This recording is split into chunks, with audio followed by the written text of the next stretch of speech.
വനിതാ ദിനാഘോഷങ്ങൾ കേവലം ആഘോഷങ്ങൾ മാത്രമായി മാറുന്ന സാഹചര്യത്തിൽ ഇതിന് വിപരീതമായി സമൂഹത്തിന് ശക്തമായ സന്ദേശം നൽകുക എന്ന ലക്ഷ്യത്തിന്റെ ഭാഗമായാണ് മുത്ത് എന്ന ഷോർട്ട് ഫിലിം പിറവിയെടുത്തത്. Changanassery saint Joseph college of കമ്മ്യൂണിക്കേഷനിലെ 4ാം സെമസ്റ്റർ വിദ്യാർത്ഥിനികളാണ് ഷോർട്ട് ഫിലിം ഒരുക്കിയത്.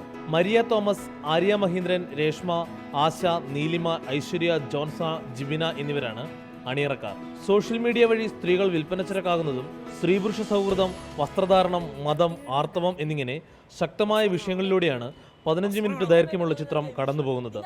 സംവിധാനം, ഛായാഗ്രഹണം, എഡിറ്റ് തുടങ്ങി എല്ലാ സാങ്കേതിക മേഖലയും വിദ്യാർത്ഥികൾ തന്നെയാണ് കൈകാര്യം ചെയ്തത്. നിങ്ങൾ എന്തായി നോക്കണേ? അവരെന്നെ കൊന്നു കളഞ്ഞിരുന്നെങ്കിൽ നിങ്ങൾ എനിക്ക് വേണ്ടി ജയ് വിളിച്ചേ. ഞാനും കുറെ കേട്ടിട്ടുണ്ട്, ജസ്റ്റിസ് ഫോർ ജിഷ, സൗമ്യ, അങ്ങനെ ഒരുപാട്. പക്ഷെ ഞാനിപ്പോ പുറത്തിറങ്ങിയ ഒരു തെരുവേശ്വര വേലയെങ്കിലും നിങ്ങൾ എനിക്ക് തരൂന്ന്. സഹപാഠികളും കോളേജ് മാനേജ്മെന്റും പിന്തുണ നൽകിയതോടെ ശക്തമായ ഷോർട്ട് ഫിലിം പിറവിയെടുക്കുകയായിരുന്നു.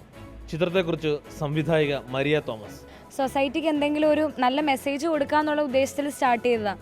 അതായത് ഞങ്ങൾ പഠിക്കുന്നത് മീഡിയയാണ്. മീഡിയയ്ക്ക് കുറച്ചും കൂടി ഇമ്പാക്റ്റ് ഉണ്ട് ജനങ്ങളുടെ മനസ്സിൽ.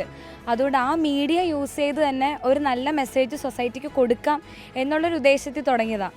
അപ്പോൾ പിന്നെ ആലോചിച്ചു, വിമൻ ഓറിയൻറ്റഡ് ഒരു ടോപ്പിക് എടുക്കാം, അത് വിമൻസ് ഡേക്ക് റിലീസ് ചെയ്യാം, ടെക്നിക്കൽസ് ഫുൾ ഗേൾസിന് ചെയ്യാം.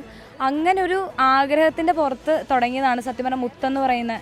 മുത്തെന്ന് പേരിട്ടത് പോലും ഈ ഒരു ആഗ്രഹം കഴിഞ്ഞ് സ്ക്രിപ്റ്റിങ്ങും കഴിഞ്ഞിട്ടാണ് മുത്തെന്നുള്ള പേര് വരെ ഞങ്ങൾ ഇതിന് ഇട്ടുകൊടുത്തത്. 2 ആഴ്ച കൊണ്ട് ചിത്രീകരണം പൂർത്തിയാക്കിയാണ് സിനിമ പുറത്തിറക്കിയത്. കോളേജിന്റെ ഓൺലൈൻ ചാനലിലും യൂട്യൂബിലും ഷോർട്ട് ഫിലിം കാണാം. ഞങ്ങളിൽ തന്നെ അഭിനയിച്ചിട്ടുണ്ട്, അല്ലാതെയും പുറത്തുനിന്നും അഭിനയിച്ചിട്ടുണ്ട്. കുറേ പേര് ഞങ്ങളോട് ഓപ്പണായിട്ട് പറഞ്ഞു, ജസ്റ്റ് ഗേൾസ് ചെയ്യുന്നൊരു വർക്കെന്നേ ഞങ്ങൾ വിചാരിച്ചുള്ളൂ, ഇത്രയും പവർഫുൾ ആയിട്ടുള്ളൊരു മെസ്സേജ് കൊടുക്കുന്നൊന്നും വിചാരിച്ചില്ല. അത് തന്നെ ഞങ്ങൾക്കൊരു അംഗീകാരമായിരുന്നു സർ. മോളോട് പറയാൻ പപ്പ ഒരു കാര്യം കൂടി പറഞ്ഞിട്ടുണ്ട്. നല്ല ആണുങ്ങളെ ബഹുമാനിക്കുന്ന, മനുഷ്യരെ മനുഷ്യരായിട്ട് കാണുന്ന, പെണ്ണായതിൽ അഭിമാനിക്കുന്ന ഒരു മിടുക്കി കുട്ടിയായിട്ട് എൻ്റെ മോള് വളരണമെന്ന്. വനിതാ ദിനത്തിൽ കോളേജിൽ നടന്ന ചടങ്ങിൽ ചലച്ചിത്ര താരം രാജിനി ചാണ്ടി ഷോർട്ട് ഫിലിമിന്റെ പ്രകാശന കർമ്മം നിർവഹിച്ചു. മാതൃഭൂമി ന്യൂസ്, തിരുവല്ല.